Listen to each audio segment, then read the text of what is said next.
மதிப்புக்கும் அன்புக்கும் உரிய நலிந்த ஜேதிஸ் அவர்களே, பாராளுமன்ற நிலையியல் கட்டளை சட்டம் 27(2) அமைவாக பாராளுமன்றத்தை பிரதிநிதித்துவப்படுத்துகின்ற கட்சியின் தலைவர் என்ற அடிப்படையில் முன்வைக்கப்படும் சுகாதார அமைச்சரிடம் கேட்கக்கூடிய வினாக்கள். சிறுபான்மை இனத்தின் அடக்கி ஒடுக்கப்பட்ட மக்களின் கடைசி குரல் எனும் அடிப்படையில் தமிழ் முஸ்லிம் மக்கள் செறிந்து வாழுகின்ற பிரதேசங்களில் இருக்கும் ஆதார வைத்தியசாலைகள் தொடர்பானது.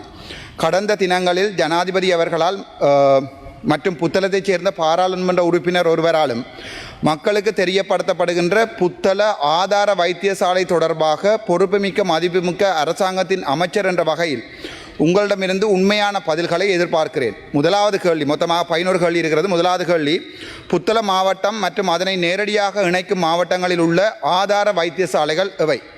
ரெண்டாவது கேள்வி, புத்தளம் ஆதார வைத்தியசாலை தற்போது எந்த பிரிவாக வகுக்கப்படுகிறது? டைப் பியா டைப் ஏயா? மூன்றாவது, அதே டைப் ஏயாக தரம் உயர்த்தப்பட்டிருந்தால் அவ்வாறு தரம் உயர்த்தப்பட்ட திகதி மற்றும் அதற்குரிய அமைச்சரவை பத்திரம் மற்றும் கசட் பத்திரத்தின் விவரங்களை தர முடியுமா? அது மூன்றாவது கேள்வி. நாலாவது கேள்வி, புத்தளம் ஆதார வைத்தியசாலைக்கு நிரந்தரமான நிர்வாக அதிகாரி ஒருவர் இருக்கிறாரா? அவருடைய பெயர் என்ன? பெர்மனன்ட் எம்எஸ் இருக்கிறாரா என்று தான் கேட்கிறேன். ஐந்தாவது கேள்வி, புத்தள வைத்தியசாலைக்கு நிரந்தர அக்கவுண்டன்ட் இருக்கிறாரா? அவருடைய பெயர் என்ன? அது ஐந்தாவது கேள்வி. ஆறாவது கேள்வி, புத்தள வைத்தியசாலையில் இருக்கும் வைத்தியர்கள் பற்றாக்குறை எவ்வளவு? அது ஆறாவது கேள்வி. ஏழாவது கேள்வி, புத்தள வைத்தியசாலை கடைசியாக எப்போது கார்டு ரிவிஷன் செய்யப்பட்டது? அதன் பின்பு செய்யப்படாமைக்கான காரணம் என்ன? அது ஏழாவது கேள்வி. எட்டாவது கேள்வி, புத்தள வைத்தியசாலையை மாவட்ட பொது வைத்தியசாலையாக தரம் உயர்த்துவதாக ஜனாதிபதியால் வாக்குறுதி வழங்கப்பட்டதாக அறிகிறேன். அந்த வாக்குறுதி உண்மையாக இருந்தால் சுகாதார அமைச்சின் திட்டமிடல் பிரிவால் வெளியிடப்பட்ட கார்டு நோம்ஸ் அடிப்படையில் மாவட்ட பொது வைத்தியசாலையாக மாற்றுவதற்கு தனித்தனியே எத்தனை மேலதிக வைத்தியர்கள் வேண்டும், எத்தனை மேலதிக தாதியர்கள் வேண்டும், எத்தனை மேலதிக சிற்றூழியர்கள் வேண்டும்? இதில் கவனிக்க வேண்டியது கார்டு நோம்ஸ் அடிப்படையில் மட்டும் பதில் தரவும். அதாவது சுகாதார அமைச்சினுடைய பிளானிங் டிபார்ட்மெண்டால் கார்டு நோம்ஸ் தரப்பட்டிருக்கு. அதன் அடிப்படையில் மட்டும் பதிலை தரவும். ஒன்பதாவது, இலங்கையிலிருந்து வைத்தியர்களும் விசேட வைத்தியர்களும் தினமும் வெளியேறிக் கொண்டிருக்கும் இந்த நிலைமையில் தங்களால் இந்த ஆளணியை எவ்வாறு நிரப்ப முடியும், எப்போது நிரப்ப முடியும்? பத்தாவது கேள்வி, ஆதார வைத்தியசாலை ஒன்றினை மாவட்ட பொது வைத்தியசாலையாக மாற்றுவதற்கு எந்த ஆளணி வளமும் இல்லாத இந்த நிலையில் வெறுமனே பெயர் பலகை மாற்றினால் போதும் என்று உங்களுடைய பாராளுமன்ற உறுப்பினர் ஒருவர் கேட்கிறார். தயவு செய்து அவருக்கும் அவர் சார்ந்த புத்தளை சேர்ந்த மக்களுக்கும் உண்மை நிலையை சொல்லுவீர்களா? இது 10வது கேள்வி. 11வது கேள்வி, இறுதியாக அவ்வாறு தங்களால் கார்டு ரிவிஷன் செய்யப்பட்டு வைத்தியசாலை மாற்றப்படுமாக இருந்தால் அதற்கு மனமார்ந்த வாழ்த்துக்களை தெரிவித்துக் கொண்டு சரியாக எப்போது சரியான விதத்தில் இந்த நடவடிக்கை நடைபெறும் என்ற திகதியை குறிப்பிட முடியுமா? பொறுப்புமிக்க அமைச்சர் என்ற அடிப்படையில் இவற்றுக்கான பதில்களை வெகு விரைவில் வழங்குவீர்கள் என்ற நம்பிக்கையில் தமிழ் மக்களின் யாழ் மாவட்ட பிரதிநிதி வைத்தியர் ஈனா அர்ச்சுனா. ගරු අමාත්‍යතුමා. හොඳයි. බොහොම ස්තුතියි. ඔබලුවේ පුත්තලේ ප්‍රශ්නේ මොකද? අන්තිම වාරේ කියලා. හොඳයි. එතුමා අහන ප්‍රශ්නය පළවෙනි කොටස පුත්තල දිස්ත්‍රික්කයට ඍජුවම සම්බන්ධ වන මූලික රෝහල් ඒ කාණ්ඩයේ රෝහල් 1යි, පුත්තලම, බී කාණ්ඩයේ රෝහල් 3යි, ආනමඩුව, කල්පිටිය සහ මාරවිල. දෙවෙනි ප්‍රශ්නය පුත්තලම මූලික රෝහල ඒ කාණ්ඩයේ මූලික රෝහලක්. තුන්වෙනි කොටස පුත්තලම රෝහල ඒ කාණ්ඩයට උසස් කර ඇත්තේ 2005-11 දිනති පොදු චක්‍රලේඛ ලිපි අංක 261 ඇලයිරක් 2005-90 ඒ අපි අමනෝ දක්වලා තිබෙනවා.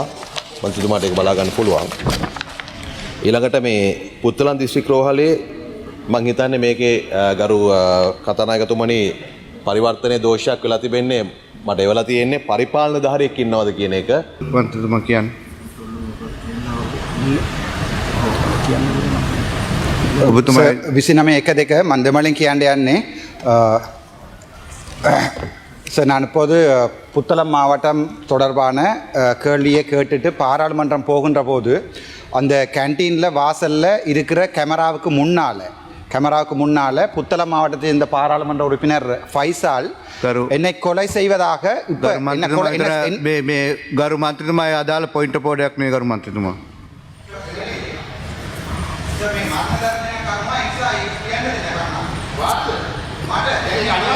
ගරු මන්ත්‍රීතුමා මේ නෑ ඒක ගරු මන්ත්‍රීතුමා වරප්‍රසාද ප්‍රශ්නයක් ලබා දෙන්න ගරු මන්ත්‍රීතුමා නෑ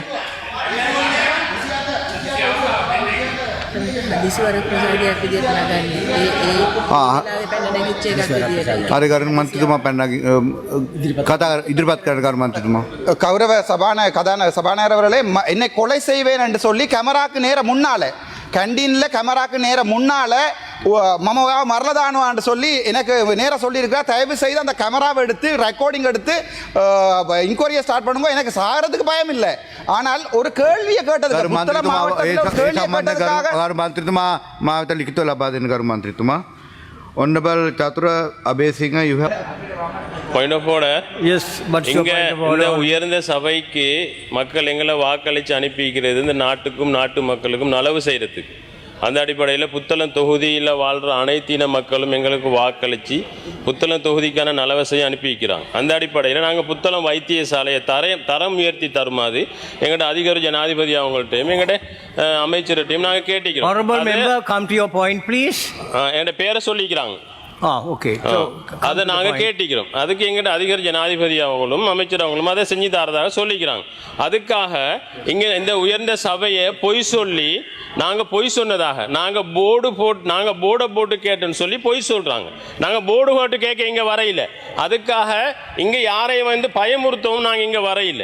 நாங்கள் வெளியில் காய்ச்சிக்கிட்டு இருந்த நேரம் அவர் தான் நான் எங்களை வந்து எப்படி கொடு அப்படின்றாரு. ஆனால் கேட்கப்பட்ட கேள்விகள் சரியாக இருந்தாலும் பொய் சொல்லக்கூடாது. இந்த சபையை இந்த உயர்ந்த சபையில் இங்கே மக்களை இங்கே உள்ள ஆக்களை அதிகௌரவம் பற்றி பேசுகிறதுக்கு இங்கே நாங்கள் வரையில்லை. இங்கே மத்தாக்களை பற்றி சும்மா தனிப்பட்ட முறையில் தாக்குறதுக்கும் இங்கே வரையில்லை. அவர் சொன்ன பொய் வந்து நாங்கள் போர்டை போட்டு கேட்டதாக சொல்கிறார். நாங்கள் போர்டு போட்டு கேட்க இல்லை. நாங்கள் எங்களோட வைத்தியசாலையை தயமுறுத்தி கேட்டிக்கிறோம். அதுக்கு எங்களோட ஜனாதிபதியும் எங்களோட அமைச்சரும் அதுக்கான உத்தரவு தந்திக்கிறாங்க. அந்த வேலையை நாங்கள் இன்ஷா அல்லாஹ் செய்வோம். இதை நாங்கள் உறுதியாக குறிக்கிறோம். இங்கே யாரையும் நாங்கள் பயங்காட்ட வர இல்லை. பயங்காட்டுறதுக்கு இங்கே வர வந்து தேவையும் இல்லை. Yes, Honorable Archana Ramanathan, you're on your feet.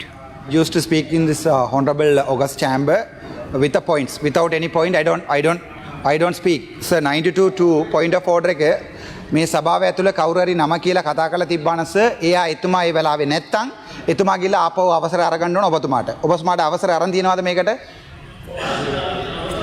නෑ ඒක sir standing if we are doing with a standing order we have to work with a standing order sir. එහෙම නැත්තම් standing order නැත්තම් එතුමාවිල නගිටලා යාගේ ප්‍රකාශය කරන්න පුළුවන් නම් විනාඩි එකමාරක් ඒක හැමෝටම සමාන වෙන්න ඕනේ sir. දෙවෙනි එකක් තමයි මේ පාර්ලිමේන්තු Honorable Archana, he stood up and asked my permission that he wants right, to raise second thing sir, parliament privilege එක sir precinct එක ඇතුලේ within the parliament precinct if somebody is harassing or threatening one parliament member should be arrested.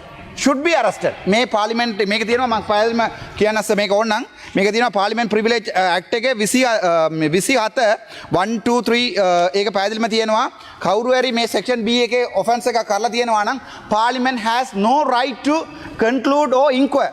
This is a severe threat to my life. So එතුමාව අරස් කරන්න ඕනේ දැන්. හැබැයි මට විශ්වාසයක් නැහැ ඔයගොල්ලෝ අරස් කරනවා කියලා. මම අද CID එකේ කම්ප්ලේන්ට් දාලා වැඩකුත් නැහැ. These things should not be investigated. මෙතුමා මට කිව්වා ඔබතුමා මරලා දානවා පුත්තලම ආවුත් කියලා. එතකොට බලන්නකො මේ කතාව speaker give ear to what I want to say. Now you have raised issue there. That's a matter of privilege for you and yes, so you could raise it as a matter of privilege and take it up tomorrow morning. Thank you. Thank you.